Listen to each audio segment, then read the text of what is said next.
From Appoint Productions and WUWM, this is Classic Eats with Kyle Johnson Cherek. Today on Classic Eats, we explore truth, stranger than fiction history of the cocktail, the Pink Squirrel. Its blended ice cream drinks, small rodents dyed bright pink, and a liqueur that dates back to the Enlightenment. Today on Classic Eats. But first, a story.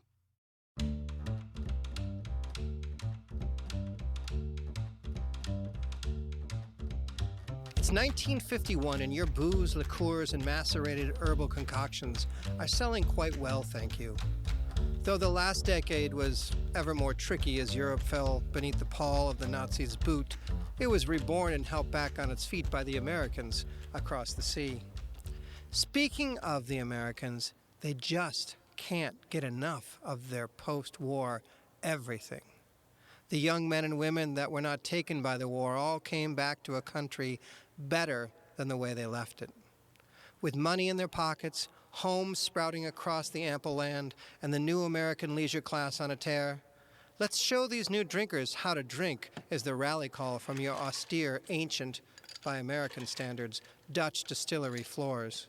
You've been making gin so soft as to tempt angels, and liqueurs of juniper and apricot, and all other manner of refined things to mix in drinks since the Dutch Golden Age in 1575. These Americans drink in bowling alleys, nightclubs, taverns, cocktail lounges, supper clubs, and the widening range of members-only establishments, which echo back to them the widening range of their ever-growing upper middle class. But how to tempt their tongues, their palates of Wonder Bread and SpaghettiOs and Spam to our sophisticated spirits and liqueurs with names too deeply European to make a good mark? Call the madmen and the answer comes. The genius minds of Madison Avenue will know what to do. They're making a mint selling their own people things they don't really need and helping them feel better in having them. So from the high towers of advertising comes the answer. The Pink Squirrel. Talk to the people where they're at. Americans like a gimmick and a story with a bit of a joke to it.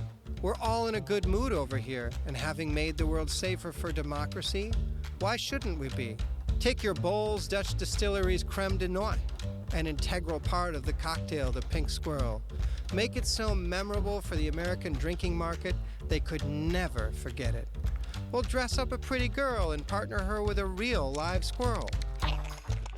We'll dye it pink, the squirrel that is, and the two of them will make their way through all the smart New York nightclubs, and the C&B scenes will order the Pink Squirrel cocktail just for the fun of it.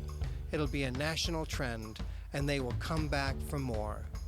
It's P.T. Barnum meets European craft, tailor-made for the new American sense of style. Welcome to Classic Eats. I'm Kyle Johnson Cherek.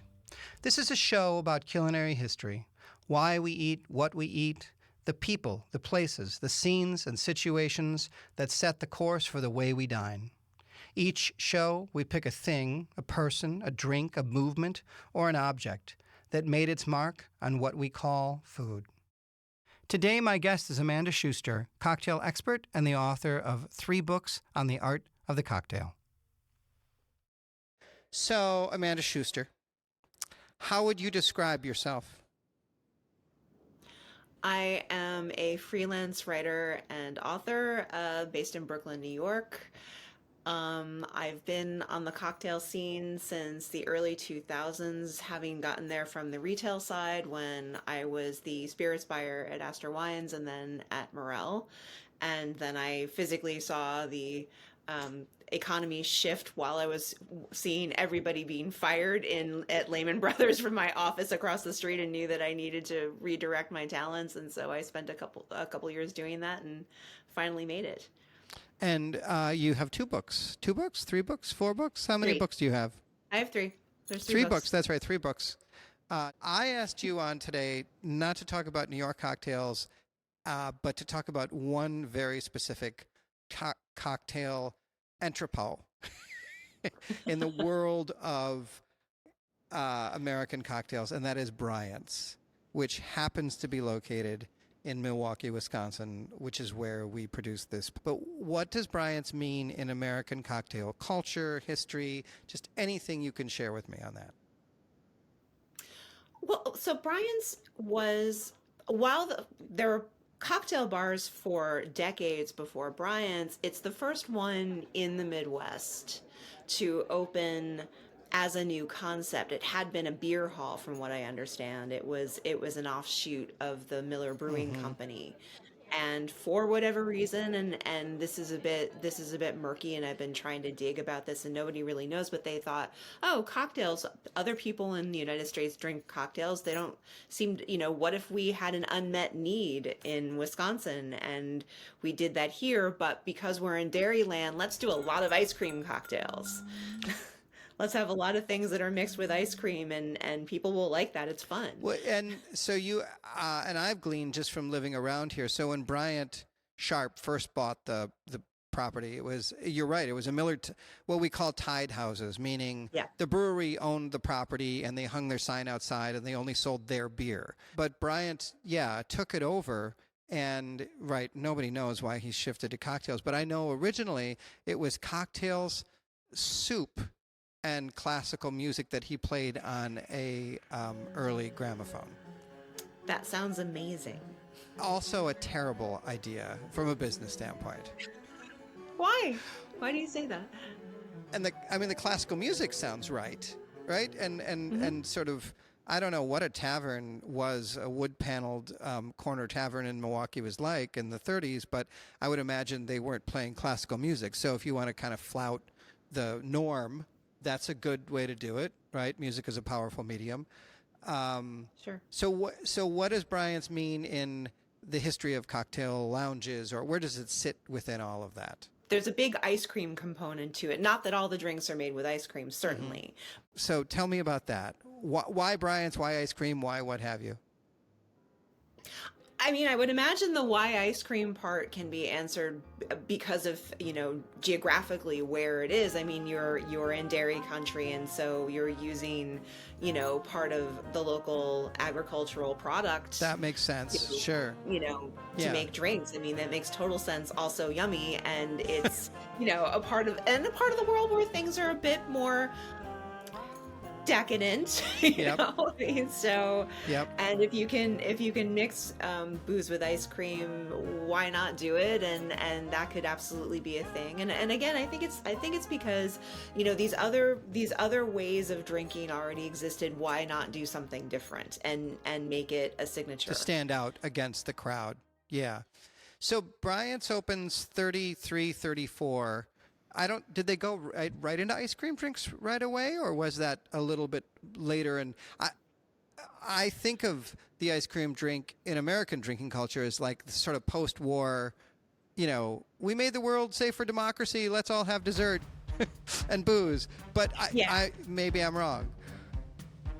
Well, I mean, so let's think about this for a second on a purely historical timeline level. So Sure. Prohibition ended was definitely over by 1931, right? So, and then the war happened. So I would imagine that if a cocktail bar was opening, and I think I saw the year as 1938. Okay. I'm not in, I could be wrong on that, somewhere in the mid to late 1930s is when Bryant's opened. I would imagine they were not having ice cream and cocktails. That would have been very difficult given war rations, Sure. given sugar rations, Yep. and dairy rations, and all of those things. I think that would have been, that just wouldn't have been something they were able to Yeah. do. But in the 1950s, that would have been something that would have, I think, been very popular, and you have people going to, drive-through diners and getting milkshakes and things like this, and that diner culture. You're listening to Classic Eats. My guest today is Amanda Schuster, the First Lady of Cocktails, drink expert and author. Do you remember the ice cream drink? Are there signatory ice cream drinks that Bryant's is known for, or that have kind of paid it forward across cocktail culture? So one of the things that people say is that Bryant's invented the Pink Squirrel. What they did is perfect this drink, which is pretty much their signature drink. I mean, they've got grasshoppers, they've Yeah. got, all of these kind of famous, I think creamy mudslides or something that's like Yeah. that. But the Pink Squirrel is the Bryant's Okay. drink. What's in a pink squirrel? So a Pink Squirrel is an ice their Pink Squirrel is an ice cream Uh-huh. version that features the liqueur creme de noyau, which in itself is not creamy, Boy, by that's the a way. It's mouthful that right it's there. Can you say that slowly so I can understand what you just said? Uh-huh. creme spelled the French way, Creme. CRE with a Yeah. not that's actually not a circumflex, an accent, ME. And when you say creme, what that really just means is that it's a liqueur. It doesn't mean it's a creamy Oh, liqueur. So creme de orange, creme creme de de menthe. cerise, Yeah. yeah. Okay. So that just refers to something that's sweet but not Yeah. creamy. But that's an almond liqueur. And when Bowles marketed it in the U.S., they made it pink for some reason. Bowls A lot and of the Bowls is a liqueur maker. Okay. Yes, it's out of Oh, Amsterdam. They are based in been around Amsterdam. They're a forever, I Dutch would company. imagine. Making. It has been around for Okay. centuries. It has been around at least until since the early 1800s, possibly the late So pink 1700s. squirrel almond liqueur because squirrels Mhm. like nuts. So I guess that was the deal. So did I ever when we were talking about this, I'm not sure I told you the story of the pink squirrel and how it came to the United States Please, and what happened if there? you did, I'd love to hear it again. Okay, this is a really great story. So in Mm-hmm. 1951, Bulls released Creme de Noyau, Okay. Noyeaux, in New York in the 1950s, when they would hire models to go Bowls would hire around models. bars. Okay. Yes, like models, Sure. to like put on like a strappy dress and take a squirrel that was dyed pink to a A bar. real squirrel? A real squirrel dyed Okay. pink In the 50s. in the Sure, 50s. it's the the early asbestos 1950s. generation. Why not? Why not? And they would go to like nightclubs, and the squirrel would be with them, and they would send around shots of this drink called the Pink Squirrel, which was that liqueur with heavy cream and white creme de cacao. Okay, so you had two cremes and then you had real cream. And women Yes. holding live animals that have been dyed against their will. I'm picturing Yes. bright pink. Okay. Bright How- pink, and they're feeding people free and shots. feeding people free shots at places like the Copacabana or like nightclubs and things of that ilk in the 50s. There was so one of the reasons we know about this is there was a newspaper there was actually a reporter from the Baton Rouge Times who was in New York and witnessed this happening, and he was in a bar called El Borracho, which no longer Witnessed exists. is It the would have right been Midtown. adjective, by the way. Uh-huh. How do the thing that I can't have my mind stop thinking about is how do they keep the squirrels from fidgeting and buzzing? I mean, squirrels are, anyone who's observed They a are squirrel, squirrels. they sit still for about a half a second, think about either where their nuts are, where they might be, and then they run off to those locations. So, They found the nuts, let Yeah. me tell you. So according to this newspaper article, yes, the squirrel was very distracted by many things. these poor we would now call them promotional models, who Yes. I'm sure did not move to New York to hold a live animal that was dyed and be scratched. I mean, unless Definitely they not. were pod claw. I don't even want to think about it. I mean, I'm not a PETA person, but there are so many things wrong with this. So many things wrong with it, and they're even describing a moment where they want her to, I wish there were pictures where they want her to model, with the squirrel for a picture, and they ask her to tuck the straps in of her dress, like take the straps off her shoulders and tuck Okay. them in, and she is describing how nervous she is about being next to this animal while that's happening in case it decides to jump on her and she's got bare Well, shoulders. yeah. I mean, how do you what do you say? Here, hold my squirrel. And then you tuck your strap. I've never had to tuck straps in on a dress, but I can imagine it's a two-handed operation. Okay, so back to the cocktail. So yes. Okay. it's So creme de, we have two creme de somethings and one real cream, and they're giving out essentially the 50s version of Jell-O shots in clubs. And then how does Bryant's come in? And which you said they perfected the drink, which doesn't sound too hard at this point. Somehow somebody in in the Bryant's orbit found out about this drink and thought, hey, wouldn't this be delicious with ice cream? And by golly, they were right.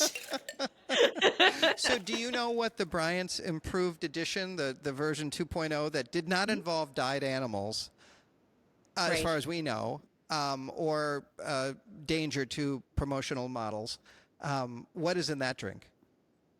So it's in signature cocktails actually, and it's the creme de noyau, which I'm maybe anybody is allowed to correct me, as I'm probably wrong about that. White creme de cacao, so that's white chocolate liqueur, and then ice cream. Oh, so it's just it's not a very boozy drink. It's not very boozy, but it'll get you. You're listening to Classic Eats with my guest Amanda Schuster. We're discussing the history of the Pink Squirrel cocktail. Amanda is a cocktail expert and the author of 3 cocktail books, Signature Cocktails, most recently. What does Bryant's mean today? So it was 2017 or 13 or something like that when your good friend, my acquaintance, David Wondrich, wonderful cocktail historian who was writing for Esquire, named it the best bar in America. And I'm pretty sure they've won a James Beard Heritage Award or something of that level. They've certainly been loved on and should continue to be loved on because they're a moment in time. I mean, I think it's really important to have bars like this that aren't these, and I love this Yiddish word, ungepatchked. You know what I mean? Where overly complicated, where you're going to expect some sort of molecular gastronomy version of a cocktail, and I love the idea of going to a place to drink something that you can't make at home. That's wonderful. But I think there's also a point at which that gets to be a little bit ridiculous. The thing that's so important about a bar like Bryant's is that it isn't exclusive. Anyone can walk in. There's something there for everybody. You can make, everyone can make peace with it. You don't have to specifically like one thing in order to enjoy yourself there. That's really turning into a dying breed, unfortunately. Yeah, that's well put. Something that I enjoy about Bryant's, and there's other places like it, but not many, where the staff is so invested in the tradition and the experience that you can go to the bar and their menu can be, if you don't quite know where to go, not overwhelming, but just sort of where do I start feeling. And in a good way, just because you may not have experienced cocktails like the Pink Squirrel or things like that. But they'll say to you, the bartenders will say, well, what kind of mood are you in? And they'll converse with you, not talk at you. They'll converse with you, and then oftentimes they'll recommend or come up with a cocktail that really meets you where you are. And that form of hospitality and bartending seems less available. So, Amanda, this has been so wonderful. Thank you for your interest, your dedication, for your beautiful books, but more importantly, your attention to this fantastic American bar, because it's been just wonderful. Yeah. Good. Cool. Well, that's all I've got, but I think we have to end saying cheers, right? It would be really, really, really, improper if I didn't. All right. Cheers, and we're recording this on a Friday, so go get a cocktail. Oh, yeah. Thanks. Thank you. That's our show. The true story of the Pink Squirrel cocktail. Truth stranger than fiction. It's Classic Eats with Kyle Johnson Cherek. Thanks for taking a seat at our table, or in this case, up at our bar. Would you please? Listen, I'm here for it. Let's go. Okay. In 5, 4, 3. Now I've got the giggles. Classic Eats is created and hosted by Kyle Johnson Cherek and co-produced by Apuant Productions and WUWM. Executive producers Kyle Johnson Cherek and Rob Schoonover. Audio editing and engineering by Brian Arkta and John Rymaszewski. Special thanks to guest Amanda Schuster. Thanks for taking a seat at the table with Classic Eats. You can hear this episode again and any others you've missed when you subscribe to Classic Eats, found wherever you listen to your podcasts.